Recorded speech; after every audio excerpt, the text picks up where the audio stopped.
Welcome back to another episode of the Chasin Altitude Podcast. Today I'm joined by Sydney, an airline pilot. Sydney, welcome to the show.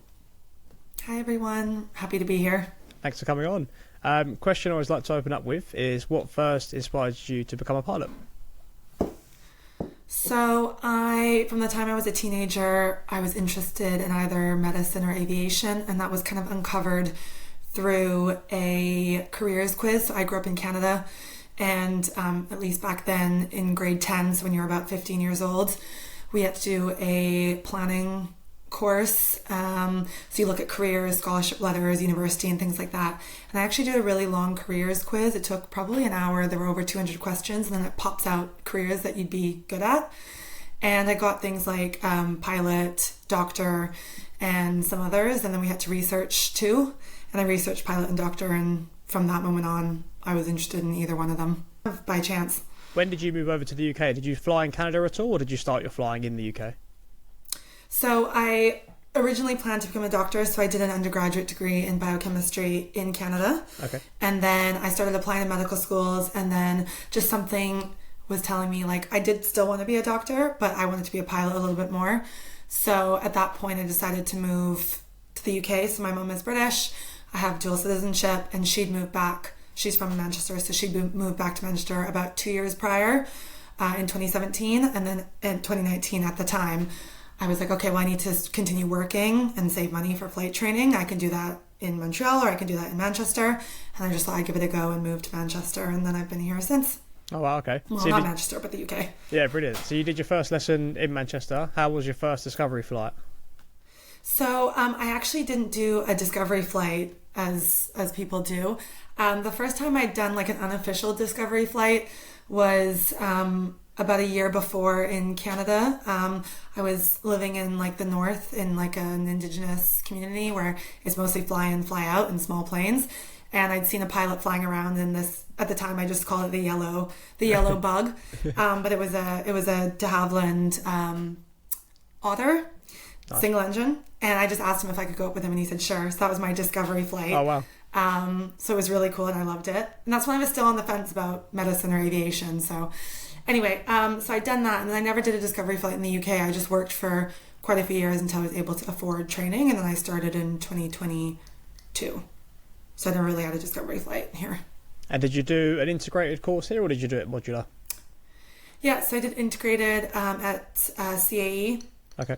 So some of the trainings at Gatwick, then we go off to Phoenix to do the actual flying, and then come back here in Oxford for your MEIR. And then MCC was again back at the Gatwick Sim Center, and we did it on the 737. Yeah. How was it in Arizona? How was it flying over there? Arizona was amazing. I miss it so much. I actually got home from Phoenix after being there for a year 2 years ago yesterday. So yesterday was quite a nostalgic day for me. Wow. I miss it so much. I also came back from Miami yesterday. Oh, lovely. And so I was just like, although I was in Miami just for a week, not a year, unfortunately. But Arizona was beautiful. It's such a cool city, or Phoenix is such a cool city. Flying was such a great time. Hot weather, I mean, win-win. Yeah, better than Manchester, that's for sure. Yeah, totally. No offense to anyone listening from Manchester. As I said, my mum's from there. It's in my blood. So in terms of your training, what would you say was the hardest part? Was it the training in Arizona, or was it the training here, or what did you find the most challenging? It wasn't a certain phase that was challenging, although for me, ground school is probably the easiest, just because I think I do well at theory. I'm quite like book smart in that sense. I like to study things. Not come easily to me, but it wasn't as challenging. Yep. The flying itself was more challenging, not so much specifics. Some things I did really well, and some things I had a harder time in. It was more learning how to fail, because that's something that most people don't really learn. It's something that most people think they can avoid. And I've kind of gotten through most of my life not really failing in anything, not just books and studying, even in sports and things. But I think when you realize that failure is just inevitable and it's part of life, it becomes easier, but it's really hard at the beginning. So it could be a lesson went really badly, or there was something that I just struggled with that I feel like everyone else seemed to find easy, or I even had a few progress tests, like PTs that were like unofficial, not your CPL or MEIR, but flight checks with instructors, and I failed a couple of them. And it was the first time I failed one. Oh, it felt like the end of the world. Yeah, honestly, just imagine. felt like I'm terrible. Like, this is so embarrassing. This is so awful. I'm never going to be a pilot. And it's looking back, I kind of smile because I just go, oh, like, cute. You didn't know any different. But I think that huge jump of learning how to fail and how to accept it and how to move on from it was probably the hardest. There's a big debate at the moment, especially in the UK, regarding modular versus integrated. What's your thoughts on modular versus integrated, and which would you sort of advise for new pilots to choose? Obviously, I know it's situation dependent, but... Yeah, so I have a TikTok account. I've had it for a couple of years. I post a lot of stuff about aviation, but not just like, ooh, look at me, I'm a pilot, but more like giving tips and advice on aspiring pilots and flight training and things like that. And I just did a post maybe a month ago about integrated versus modular and saying like £100,000 for flight training, is it really that much? And basically I broke down the difference between the two. And look, integrated is the shiny cherry on top of the sundae, or the bow on top of the gift, and it's what you see at the surface, and it looks great. And it is great in some ways because, you know, you have everything kind of laid out for you in a simple way. You still have to get through the training, but the flight school tells you what you need to do and gives you a framework to do it. Whereas modular, you're a bit more on your own. You need more, you need a little bit more organization and time management because there's no one telling you what and when to do. But it can be significantly cheaper. And if you're diligent, you can get it done in not that much longer than integrated. So for people who don't, you know, have $100,000 to pay kind of upfront, which you don't have to pay all of it right away, but it's in installments, and you still have to have the money, relatively speaking, when you start. Modular allows you to take your time. The argument, though, for people saying against modular is that you don't have the connections with the airlines like the integrated schools do. But I do know a lot of pilots who have gone through modular and gone to EasyJet and Jet2 and big airlines. And in another video, I talked about being desirable as a candidate, and it doesn't matter where you go to school, which is the same in university. You can go to an Ivy League, you can go to a state school, and yes, you have the connections to kind of get you in the door, but it doesn't mean you're going to get the job. And so I discussed just being a good candidate overall and how that carries more weighting than connections. So again, it really depends on your financial circumstances and whether or not you have the time. Maybe you have a family, you can't do integrated. But if you have the money and you can afford to do integrated, do it. If you can't, modular is also a great option, and you can still get hired for sure. And if you was to do modular, for example, would you say it's best to do sort of one rating and then save up for the next one, then do another rating? Is that normally the best way to do it, would you say? Don't want to give too much advice because I know the basics, but I don't know that much in depth. But I would say probably, I imagine with anything, it's better to do one thing and get it done 100% than kind of doing bits of things at once, because humans aren't very good at multitasking. No, and definitely not. Trying to hands in too many pies. So I think it's like focus on one thing, tick that off, and then when you're ready, move on to the next. Perfect. That's my life advice anyway. No, I love that. That's perfect. And in terms of your personal training journey in aviation, what part stands out, good or bad? Ooh. I mean, like most pilots, probably your first solo. Oh, that was so cool. Okay. That was awesome. I actually, as well, in Arizona, it's called Valley of the Sun, and it's the United States sunniest city. Okay. And they get like over 320 days of sun a year or something. And my solo fell on a day that was really miserable weather. Oh, no. Really stormy, really gray. And actually, I was just within limits. So I did my initial flight with my instructor before, and you do an hour, you get 6 landings in or something. They make sure you're ready to go, and then they sign you off for the solo. And the weather was just in limits, and my instructor said, though, it's up to you, we can move it to another day. And I felt really good. I had some good landings. So anyway, I flew, and I have a video on TikTok as well. I think it's pinned, so it's up there, you can see it. But it was such a great landing, and it was so cool. And I just felt so proud because the conditions weren't great. It was a little windy. It was cloudy. It was raining. And when I taxied back in, taking photos, it started pouring and everything was wet. But it was fun because it made it more memorable than just everyone else's sunny day. So the solo was awesome. And this isn't really flight training, but obviously base training is so cool when you are flying the Airbus or whatever aircraft you're on for the first time. That was unbelievable as well. it probably separates you from other people because they probably in that moment would have said, no, I don't want to do the solo, whereas you said, let's do it, sort of thing. You know what I mean? I think that makes a big difference. Went off of a feeling. I just went off of a feeling of, as long as you're in limits and it's all legal, how do you feel? And I'm like, well, I've had a really good day of flying. Who's to say that tomorrow I do a sunny lesson and it doesn't go as well, and then I'm doing a solo where I personally don't feel as great, whereas now I feel excellent. So let's not let the weather ruin that. And as I said, the photos were great, and it was just like fun. So good memories. I think the longer you wait for that first solo as well, the more you build it up in your head as well. Like my instructor, when I did it, we did an hour or so, like you said, taxied back in. I thought that was just the lesson done. And she went, you're going back up again now. And I was like, what? Because do you have a PPL? Yeah, no, I'm 80% through. So I've done a couple of exams. I put a hold for a little bit because I've just got to finish the rest of it off. Probably next summer, really, when the weather's better. Yeah, but good for you. Yeah, we'll get it there. How was your solo? How'd you feel? Yeah, I loved it. Incredible. Same sort of thing. Didn't feel real. I mean, you sort of realise it's all in your control. It does feel pretty crazy. But I think the responsibility sort of makes you. And I think it was incredible, to be honest. Which airfield? North Weald. It's near Stansted. The weather was okay, to be honest. Better than yours. Yeah, it wasn't that bad. Yeah, it was okay. It was good fun. Nice. But I can't wait to get back in, to be honest, so it'll be nice. Cannot wait. I know, I actually miss aviation flying. Whenever I'm anywhere and I see Cessnas, Pipers, I actually go like, I want that to be me, which is funny because when you're in those, all you see are the jets and say you want that to be you. And I've told people, don't rush flight training, like enjoy it, really enjoy it, because of course you can go back to GA flying, but most people don't. And I miss it. I actually miss being up in no autopilot, no fancy things, just, pitch and power and like just bumming around in a practice area. And so I actually plan to get back into it at some point, even if it's in a few years from now, for sure. Have you been up since you've been flying the Airbus or not?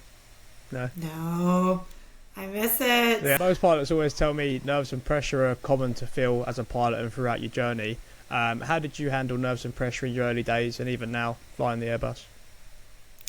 Yeah, I think everyone has different techniques. I would just use visualization a lot before like a difficult exam, or like if I'd been struggling with something, I would try to like visualize myself doing it well and like what that would feel like. And then I would take notes a lot during training. Like sometimes in the flight, if there was like moments, I'd write things down, or after the flight. And then I always read them before a flight if I was nervous about things that I did really well, things to work on. And that would just kind of like calm me down in the sense that like I'm putting in the preparation. Because preparation just helps you feel calmer, that you are ready for what's to come. So definitely visualization, definitely going over notes. And then, when all else fails, like just taking some deep breaths and like just trying to calm your mind. And just know that like you're going to make mistakes, and even if it sucks, it doesn't feel nice or what have you, like just learn from them, and like literally nothing's like the end of the world. Like you'll be able to fix whatever you've made the mistake on. So before we move on to your career, I know you've done plenty of exams. I did want to touch on exams quickly. Do you have any tips for people to get through them if they're doing them at the moment and struggling? Most of the theory, I'd say, like even for someone who maybe isn't the strongest in math and science, what have you, I think I'd say 80% of it is totally doable for anyone. Maybe 20% is a little more challenging, but I think it's the sheer volume that's difficult. So I think a lot of people get overwhelmed with that. But I think the best thing is to like organize your study time, because we all have the same amount of hours in the day. Yep. And a lot of people try to cover everything. But I actually think cover the things that you have the hardest time with first. Because if you already know things, you can spend 10-20% of your time on it, and then spend the bulk of your time on things you don't know well, which I think a lot of people don't do because they're trying to cover everything. So that's one. Two is study. I really like studying by myself. I always have. But even I found it's good now and again to do study groups with either a couple people, not too many, because then you kind of get distracted, but 2 or 3 people, do a study group, go like teach each other things, ask each other questions, because that just helps your brain. You feel like you're in like a kind of collaboration with other people. It gets like the cogs moving and just gets you thinking a bit differently than just reading and doing things by yourself. And then 3, ask for help before it's too late and things like start snowballing. Ask friends, ask your instructor, even in class. Like I know it can be embarrassing, but nobody cares Nobody's going to remember, oh, like that person, you didn't know that answer. Most people probably didn't know it either. Ask your instructor lots of questions in the moment and then write down the answers. Yeah, I mean, you're all there for the same reason, aren't you? So you're probably helping out someone else that doesn't want to ask. So, like you say, always just ask the question. Never feel shy to ask questions, even if you are a shy person. Just at the end of the day, nobody else is paying for your flight training. Nobody else is going to be the pilot. Like, that's all on you. And like, life's too short, and this is too important to feel embarrassed over something silly. I'd like to take you to the point where you've completed your training. How was job hunting, and how difficult was it to land your first airline role? Integrated made that much easier because CAE and EasyJet, at least used to be, I don't know anymore, I don't really pay attention, but were our partners. So basically EasyJet takes a supply of pilots from CAE, I think some other integrated schools as well. So actually although not all my colleagues were in the same boat, I think I just kind of got lucky with the timing, but EasyJet sent out invitations for UK CAA student interviews with EasyJet. Okay. And mine fell about 5 days after I got back from Phoenix. So I just finished my CPL. I hadn't finished anything else, and interviewed and then got accepted conditionally on finishing flight training. So I already had a job before I finished, which was really nice, and obviously like super lucky and super like grateful for that. However, again, just to stress that while integrated, as I said, kind of gets your foot in the door, it doesn't guarantee anything, because I had colleagues and friends that applied and didn't get hired and ended up getting a job or getting hired like 6 months to a year after they finished training, and they were integrated, same program as me. So I think it's preparedness, how well you did in training, how well you actually want to work for that company, and all these other things that I can discuss another time. But so it definitely is helpful to do integrated, but it doesn't guarantee anything. But for me, it was quite helpful. And in terms of the interview that you mentioned there, I don't think there's much information on interviews or tips or advice in the UK, especially for interviews with UK airlines. How did your one go, and what advice would you have for people that have upcoming interviews?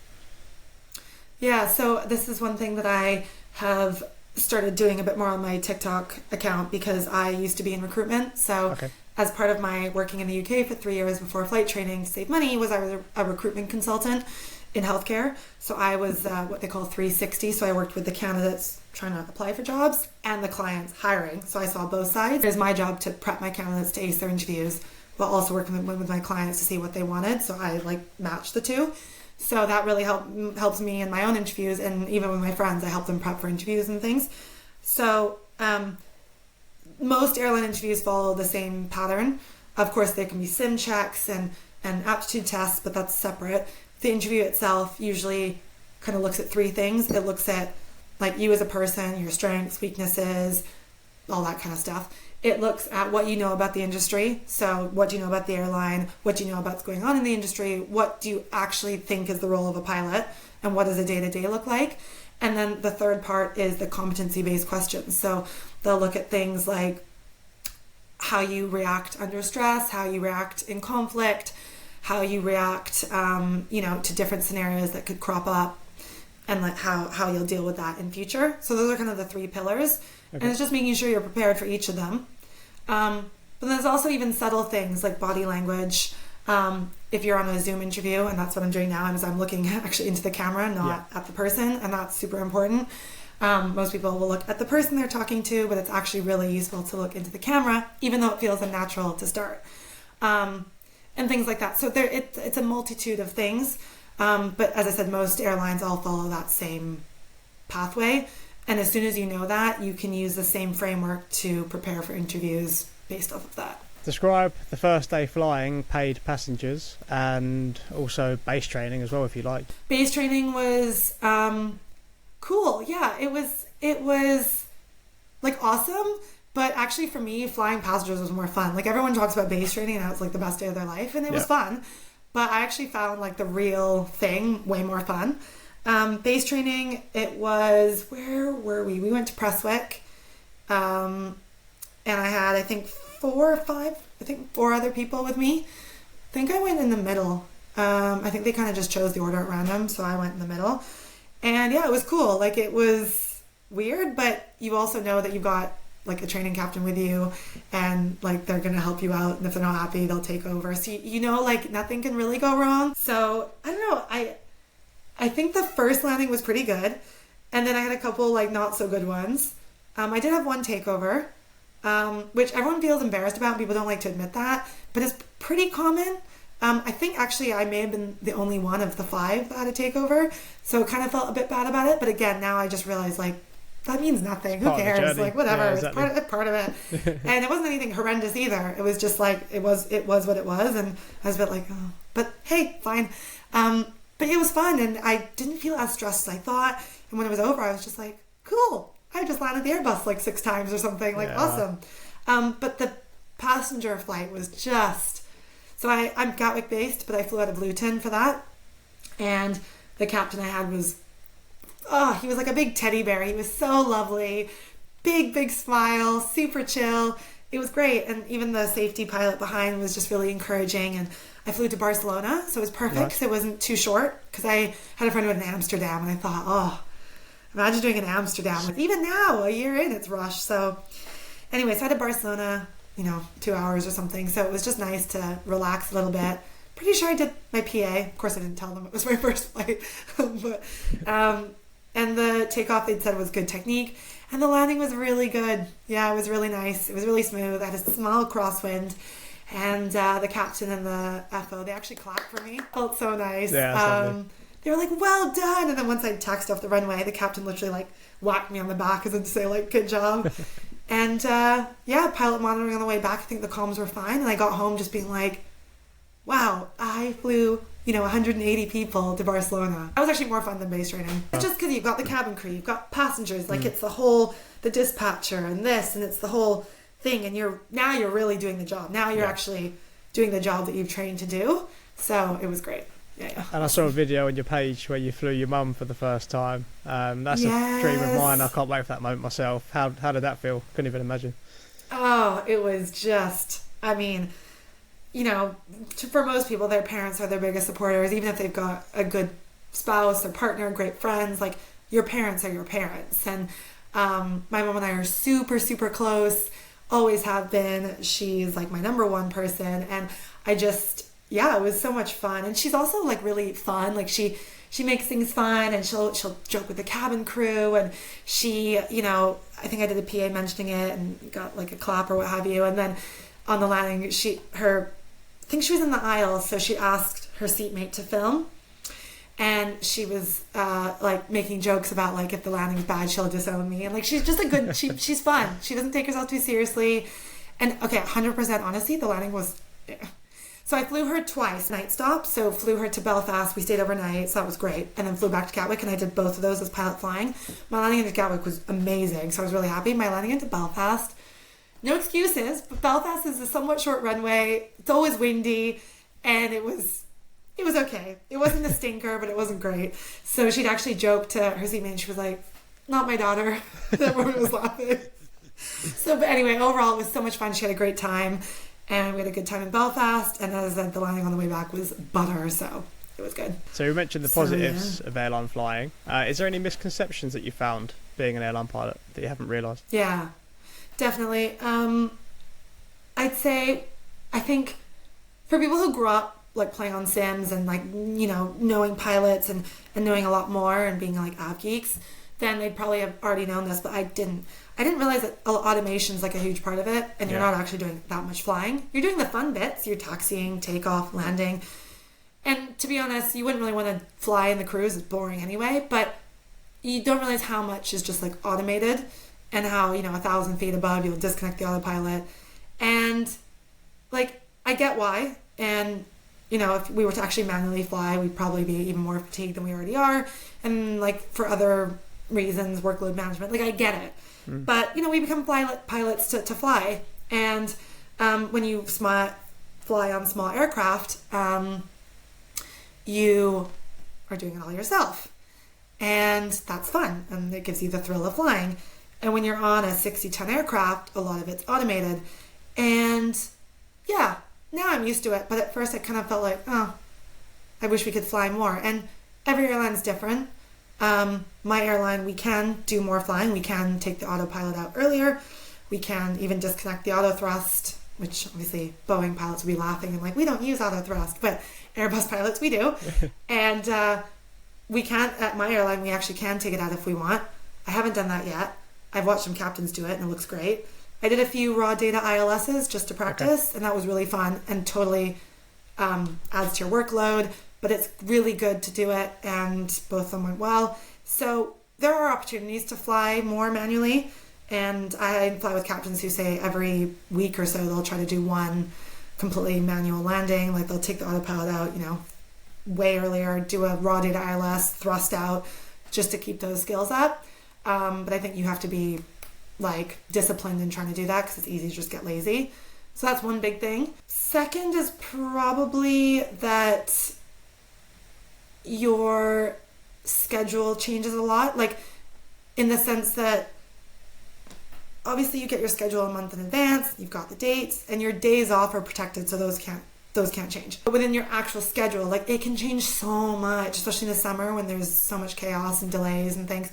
Not just you're delayed an hour, not that. I mean, they can completely wipe flights and put other things on, and so you thought you were going to finish at a certain time, and then the day before they're like, oh, cool, I was just doing a Paris and back, and now I'm doing a Antalya and back, and I'd had an appointment planned, and now I can't go, and things like that. Yeah, and I just never really thought about it much, and so that's a big thing. But again, once you get used to it, it's fine, but that's probably another thing. Yeah. And in terms of the lifestyle as well, for people that are currently maybe doing their ATPLs or any part of their training journey, what's a typical week in their life as a major UK airline pilot? So I'm short haul, not long haul, so it's a little bit different. But short haul, you typically get your schedule depends again on the airline, but for me, kind of mid-month for the entire next month. So I got my schedule kind of mid-February for the month of March. And then I can see all my days off. Those are protected. They can't change, again, at least in my airline. And then you can see when you're flying, who you're flying with, the crew and all that. But again, as I said, especially when it's busy, it can change. But for us, you can be a fixed pattern or variable. Typically, when you're newer, they'll give you kind of a flexible pattern. So you could do 4 days on, 2 days off, 5 days on, 4 days off. And then next week, 3 days on, 2 days off. It depends. Okay. Or you can do a fixed pattern, which is usually more as a senior FO or a captain, where at least at my airline, it's 5 on, 4 off, 5 on, 3 off forever. So you could look 6 years from now and see what days are going to be off in January. Whereas for us, it doesn't work like that. But I kind of like that. I think it's fun. It's always changing. Keeps you on your toes. Yeah, exactly. I think if you have kids or a lot of responsibilities or things you're trying to do every week, fixed pattern's better. But if you're kind of unencumbered, I think variable is better. Anyway, so yeah, it could just be, it could be anything. Again, it depends. Winter, summer. Winter, you do 30 hours a month, 40. Summer, you can do 70, 80, 90 hours a month. And that's block time, not duty time. But yeah. It depends. You could be doing a Edinburgh today. Tomorrow I could be going to Paris, and the next day I could be doing a Hurghada in Egypt or something. So it varies, but it's so fun because we go to so many destinations, especially at Gatwick. So you're never bored, and especially with me at my base, it's such a big base. I very rarely fly with the same captains. So if you don't like talking to new people, you'd hate it. But if you get bored of seeing the same faces all the time, you'd like it, because it's pretty much always someone new that you're flying with. So it makes for interesting conversations and just talking to new people about new things. And yeah, it's quite fun. And speaking of captains there, I always ask pilots that come on, from your perspective, what makes a good captain?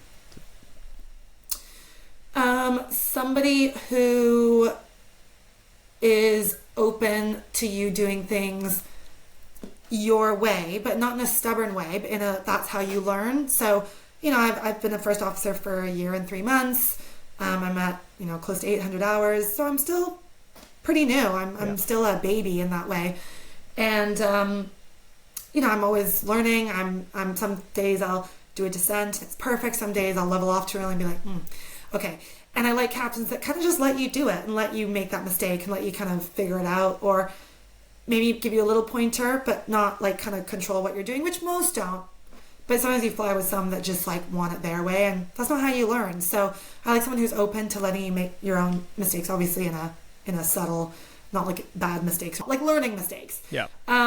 Someone who kind of can detect whether you're someone who's talkative or a little bit more quiet, because there's some days, like I'm pretty extroverted, but there's some days where I'm just a little tired, not sleepy, but I just don't really want to talk the whole flight. I don't mind a bit of both, and I have my book. And sometimes, again, most are good, and I'm the same way as a first officer. If my captain's chatting with me and then they take out a book, I'm not going to keep talking to them, or if they, mute the mic while they're eating, I'm not going to ask them questions while they're eating. So people who are perceptive and can pick up on that, and again, most captains do, but on occasion, they don't. Like, you're trying to do something and they're just, and it's nice, but you're also like, I'm tired. Breathe the room so a little bit, someone who's perceptive, which again, most people are. And just people who, don't take themselves too seriously, which again, at my airline, most of them don't. Like, obviously they're professional, they respect their role, they command, the flight, which you want, they're a captain, but they are there to just have an easy day out and just enjoy themselves, and that's the best kind of captain for sure. You fly to a lot of destinations with your airline. Where's the best place that you love to fly to, and maybe the least favourite maybe? I love Nice. I love Nice because it's beautiful, obviously, but it's like a visual approach. You do like a RNAV approach, and then once you get to a certain point, you just disconnect everything and you do base turn manually. And you can take it out earlier, but you fly the turn manually, and then it's just like looking at the poppies and coming in, and it's beautiful, and it's again the manual flying aspect of it, and I just think it's great, and the parallel runways, and you're always seeing cool private jets, and that's fun. Do I have a least favorite?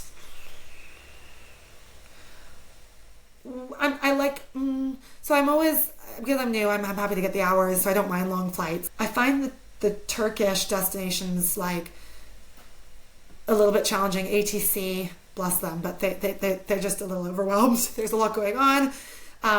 You have to say again multiple times, because either don't say it properly, or they use the wrong call sign, or it's just a bit of chaos. They're really nice on the ground and stuff, but ATC is a bit challenging. And when you're going east, you're just constantly like comms all the time, and changing and spoofing and this, and it's just like a bit of a pain. Whereas Canaries, same distance, but you're not talking to anyone on radio, so chill.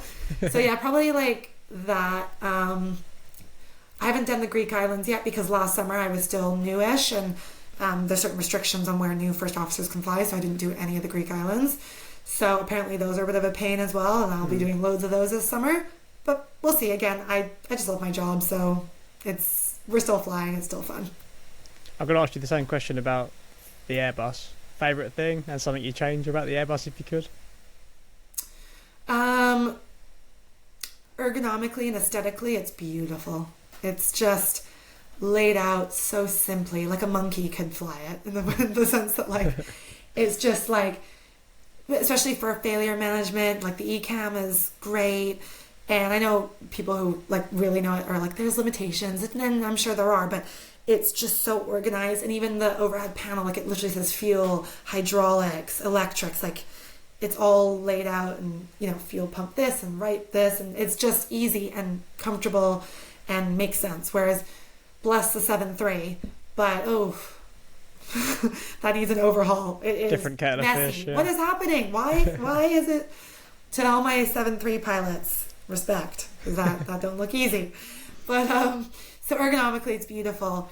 Again, I'm not a huge app geek. I don't know like all the features of all the different types of aircraft, but I would say that, and that's, again, you can take out the auto thrust, but and obviously on like the 7.8, I believe 777, the auto thrust stays in, I think, or auto thwart, whatever they call it. Yeah. But 7.3 is obviously really like a conventional aircraft, and you fly it, and that to me just seems so fun. Like just doing that every day and that just being the norm. Like that's the one thing I envy about a 7.3 pilot, is they just, and I know again I can do that, but it's not practical to do it all the time.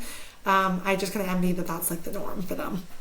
Yeah, the first guest I had on, he actually piloted the 717 back in the day in Long Beach. So he said it was all clocks, there's no glass enough. Yeah, apparently that's another kettle of fish as well, apparently.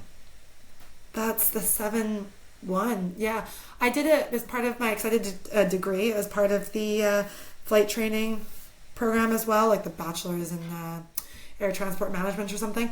But we had to do a research. Anyway, long story short, I picked Hawaiian Airlines, and then we kind of researched them, and they started with, I can't remember if it's the 7-1 or the 727, but anyway, something I'd like never heard of until doing that research project, and then like looking into the aircraft, I was like, wow, that is old. Yeah, like that is old. So cool though. He was saying that the overhead panel hasn't changed that much. Apparently it's mainly just now obviously glass on the front, but apparently they've kept most of the design from the 7-1 in the 7-3. I'd like to throw a statistic at you, if that's okay. We often hear that aviation is male dominated. Female pilot licenses have increased 26% between 2019 and 2023, but they still make up below 10% of total airline pilots in the UK. As a successful individual within the industry, what would you say to young women who are considering becoming pilots? And it's so hard because obviously feelings of potential inadequacy in a male-dominated field stem from childhood and what you've seen and what you've been told and and also personality a little bit. How stubborn are you to like not care about things like that, or what have your parents and teachers told you about? And so it is tricky because personality plays a role in it as well. And I'm someone who's never cared about things like that. But I would say genuinely, like, if there's something you want to do, not just aviation, it could be anything that's male dominated, like, just like give it your all and like just do it, just go for it. Like you will face pushback, you will face haters, you will face negative comments, you will face prejudice, you will face discriminatory, like not getting promotions over other people, but you just have to keep going, because if you don't keep going, then that means that the rest of people don't keep going, and that means that women just like don't break into these industries. So it's just like having this resolve that you will like get there in the end, and you will, make it happen. I'd say for women specifically though in aviation, I think it's all about the men like around us, and I've been really lucky that throughout flight training in ground school and in Phoenix and in the airlines, the men, mostly men that have been training me have been phenomenal. You're just a bright student. It's not like, oh, you're a smart female. You're just a smart individual. They don't treat it as you're a female. So, oh, you're good for a woman, or you're just good.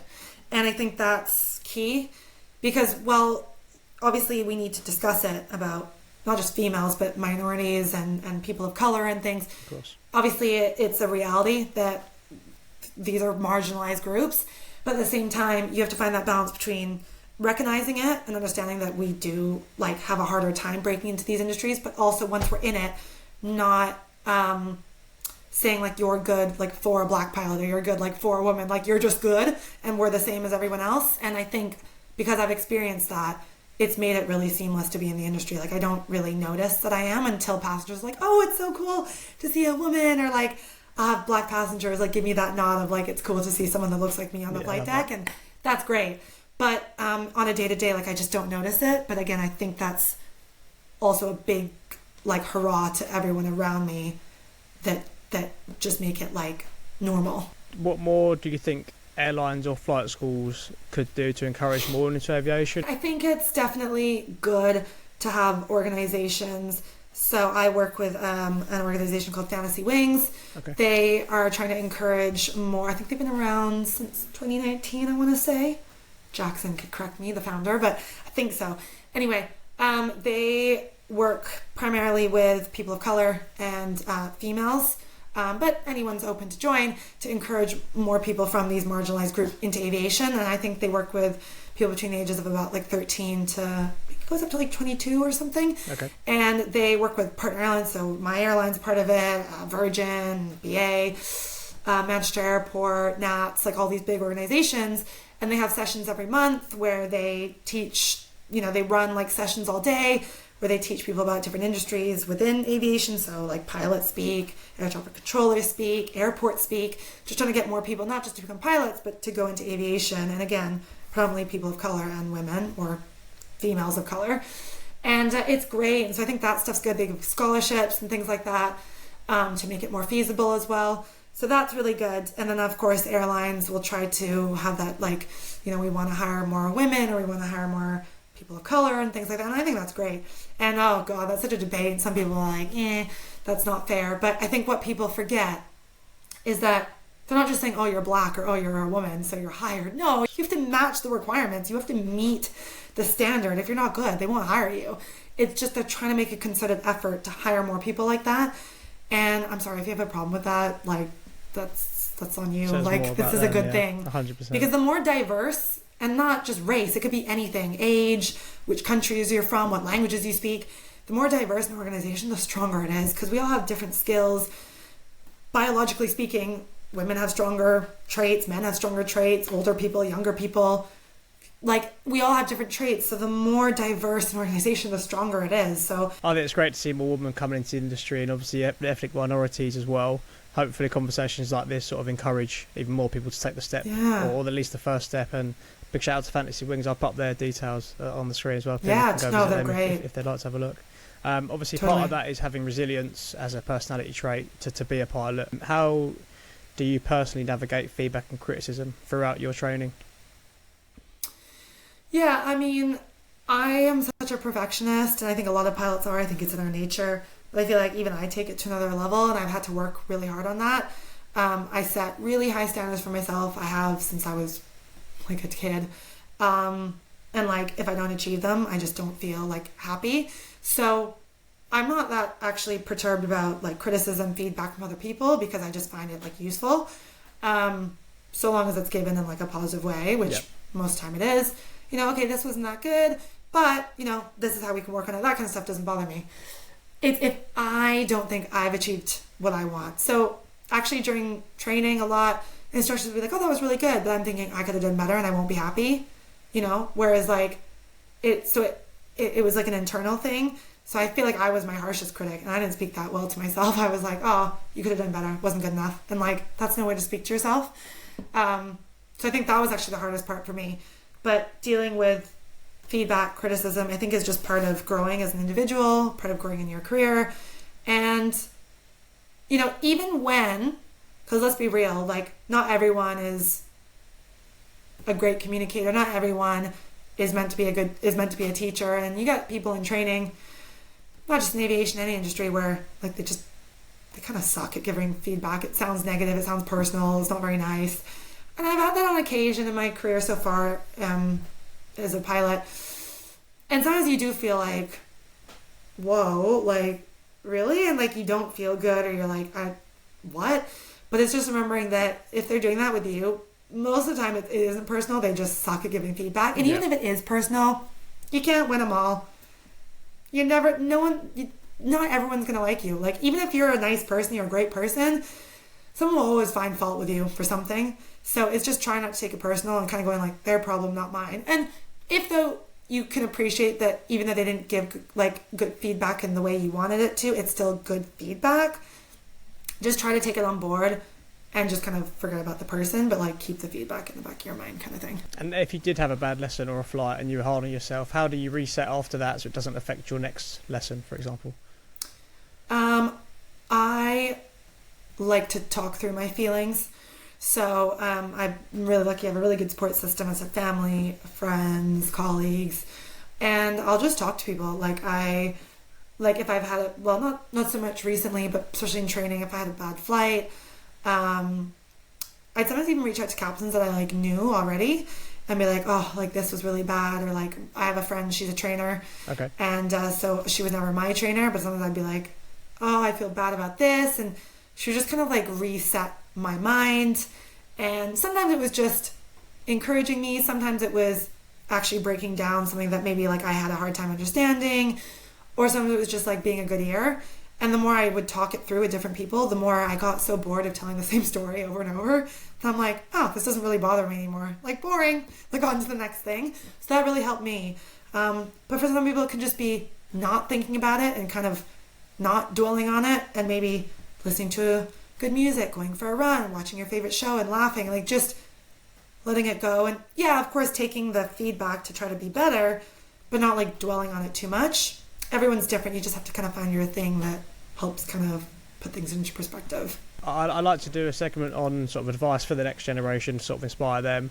What's something you wish someone told you at the very start of your training?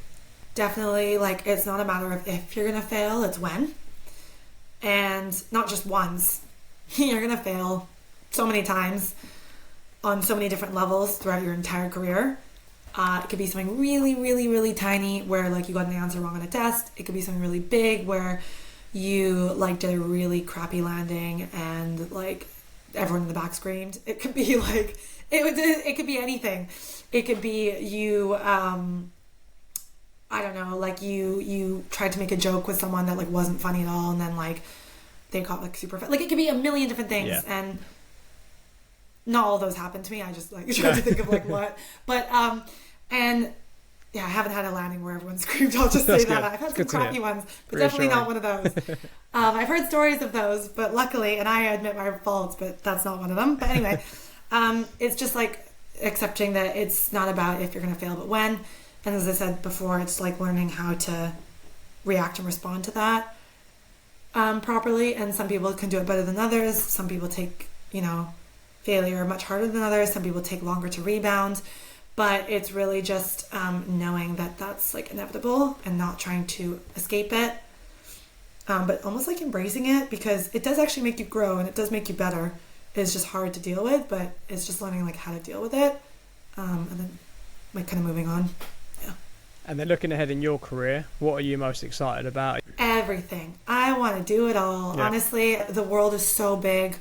There are so many different types of flying, so many cool countries, so many cool airlines and private maybe, and all these things that you can explore and learn and grow. And I literally want to do everything. I want to try long haul. I want to try private. I maybe one day want to go, I've done all that, let's go fly seaplanes somewhere cool, or let's go fly, like, do, like, medevacs on a King Air. Let's, like, there's so many things that I want to do, and so many kind of countries I might want to be based out of. I want to give the Middle East a go, I think. I might try the States one day. Like, I don't know. But it's just a lot of things I kind of want to do. In no rush, but I love my airline. Yeah, I think that's a good thing about aviation. The opportunities are endless. I think that's probably one of the only careers probably you can... It's such an easy transfer around the world to do such different things within the industry. I've always wanted to get a seaplane license in Alaska. That's my bucket list thing to do. So is it? Yeah, that's what I really want to do. So hopefully one day that'll happen. Why in Alaska? I don't know, it's something about it. I've never been, but I see videos about it and stuff. The and calling. It's just the culture of it, how they all deliver food in seaplanes, and there's like cars over there. So I think I'd love just to do it over there, especially the views as well. Similar to Canada, I'm sure. But yeah, totally.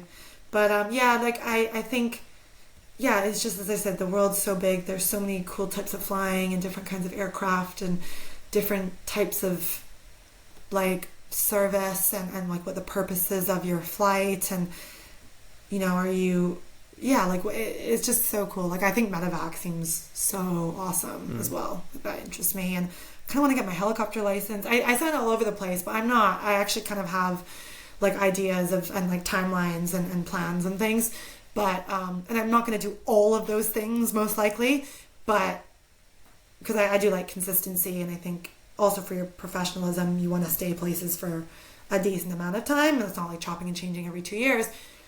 But within that basket of things, I'll probably pull, 2 of them out or something, but definitely have some plans for some cool things I want to do. Hopefully everyone from here follows your page, they can follow the journey as well.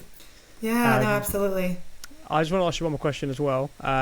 Personally, my training's on hold, and for someone like myself that also has their training on hold for financial or maybe medical reasons, have you got any advice to stop people like myself comparing themselves to faster progressing peers, for example?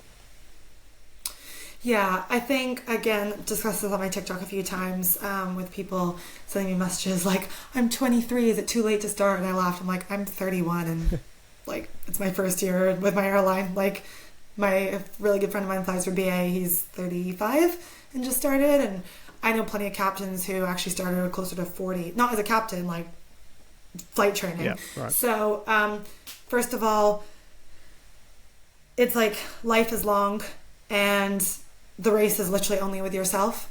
You got, God willing or whatever, you've got a long time, in life, and there's so many things that are chopping and changing all the time, some within your control, some without your control. Your likes and dislikes change, so like, just kind of go with it. It's so much easier said than done. We all do it, but really don't worry about what Joe Blow's doing. Don't worry about what your best friend's doing. Don't worry about what your sibling's doing. Like, you are you. And sometimes you're ahead, sometimes you're behind. But truly, like, the race is with yourself. And as long as you know you're doing the best that you can do with the resources and the time that you have, then you're already winning. And money is tricky. Like, I didn't grow up with a lot of money at all. I worked, saved, about a third of flight training cost and integrated, and I was going to keep going until I had the money, even though it took another 10 years. But I was lucky in the sense that I had a family friend who knew kind of what my journey and everything, reach out and say, hey, we're really proud of you and we want to help you get there faster. So we're going to loan the money you need, but interest free to start flight training. So I'm paying that back now, but luckily there's no interest. I don't have a bank, breathing down my neck. So that helped me get there faster. I'd probably be on my way, because in my sales job I was starting to do quite well financially, but I'd probably still be working now, but I would have kept going, because to me my dream meant more than a timeline. And I think if you really, really want to do something, it doesn't matter how long it takes, because doing something for 10 or 20 years is better than never doing something. Would you rather become a pilot at 40 or never become a pilot because you thought you were too old to do it? So just keep the faith, keep your head down, and that race really is just with yourself. That's a perfect bit of advice to wrap up. In Sydney, it's been an absolute pleasure having you on. I think you're a very inspirational person within the industry, and it's been great to have you on, and I think a lot of value has been said in the conversation, so I really do appreciate it. If people want to follow your work, where's the best place to send them for your TikTok and Instagram, stuff like that? So I've got both TikTok and Instagram. It's Pilot Sydney Ray. I'm sure you can add that on there. I just started the Instagram account a couple months ago, so now it's kind of mirroring the TikTok, but I've had the TikTok for much longer, so there's a lot more videos on there. But yeah, as I said, I really try to just break down a lot of things that people don't know about flight training, how to ace your interviews, tips and tricks, difference between modular and integrated, because nobody tells you any of this stuff. Like, no one tells you any of these things. There's no, it's not like university where it's like straightforward and you go and you become this, you get your degree and then you just apply. Like, it's not like that at all. And it feels very kind of secretive when there's no big secret. Like, it's not that special. Like, it's expensive and you have a great job at the end, but like, there's nothing that secretive, and it really is accessible to everyone. Yes, the money is a big thing, but I just mean, like, you can still work and save money, and like, it's not just this elite group of people that only if you're born from certain families. Like, literally anyone can do it. I'm a no one. Like, I didn't grow up with money. I don't have a fancy last name. Yeah, same here, yeah. Like, you know what I mean? So it's totally possible. And as I said, my mission is really to, a lot of people say, like, I want to inspire the next generation. That's all well and good, but I want to not just inspire, I want to like educate and motivate and guide people into doing this. So that's like really what my platform is about. Thank you for tuning in to another episode of the Chasing Altitude podcast. If you enjoyed this conversation, please like and subscribe to us on YouTube or give us a follow on Spotify so you never miss an episode. You can also find us on Instagram and TikTok at Chasing Altitude. And if you're a pilot or anyone with an aviation background listening to this and you'd like to come on the show, drop me a DM. I'd love to connect. Have a great week and keep chasing altitude.